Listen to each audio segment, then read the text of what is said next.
आणि आता एक नजर टाकणार आहोत विजय शिवतारे आणि पवार यांच्यामध्ये रंगलेल्या वाकयुद्धाची। विजय शिवतारे बारामती लोकसभा अपक्ष लढणार, पदाधिकाऱ्यांसोबतच्या बैठकीत एकमतानं ठराव। बारामतीची निवडणूक कालचक्राचा भाग, पैशातनं सत्ता आणि सत्तेतनं पैसा हे कालचक्र थांबलं पाहिजे, शिवतारेंची टीका। विजय शिवतारेंनी बारामतीत अपक्ष म्हणून निवडणूक लढवण्याचं जाहीर करताच आनंद परांजपे आक्रमक। ठाण्यात शिंदेशाहीचा पराभव करायचा आहे का असाही इशारा। आनंद परांजपेंची काय लायकी आहे सर्वांना माहिती। आनंद परांजपेंच्या इशाऱ्यानंतर विजय शिवतारेंचा पलटवार। विजय शिवतारेंना आम्ही जशास तसं उत्तर द्यायला खंबीर असल्याचं रुपाली पाटील यांनी म्हटलंय।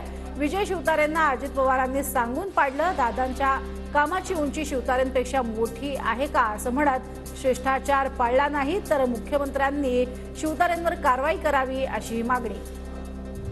मी महायुती विरोधात नाही, शिवतारेंनी केलं स्पष्ट, पण लोक म्हणतात अजित पवार उर्मट माणूस, शिवतारेंची पुन्हा टीका। तर मुख्यमंत्री शिंदेंनी शिवतारेंना आवरलं नाही तर अवकात दाखवल्याशिवाय राहणार नाही, मिटकरींचा शिवतारेंवर पलटवार। तर डिपॉझिट वाचवून दाखवण्याचं मिटकरी यांचं चॅलेंज। शिवतारेंच्या मनात राग, ते भूमिका बदलू शकतात, शिंदे फडणवीस शिवतारेंची समजूत काढतील, गिरीश महाजनांची प्रतिक्रिया। तर शिवतारेंशी मुख्यमंत्री बोलतील, उदय सामंत यांची माहिती। तर शिवतारे शेवटपर्यंत लढतात की नाही पाहूयात। आमच्या उमेदवाराला होणार नसलेलं मतदान जर ते घेत असतील तर आनंदाची बाब, शरद पवार यांचं सूचक विधान। तर शिवतारेंच्या मागे शिंदेंचा हात की भाजपची साथ, विजय शिवतारे यांनी पवारांवर केलेल्या टीकेनंतर रोहित पवार यांचा सवाल।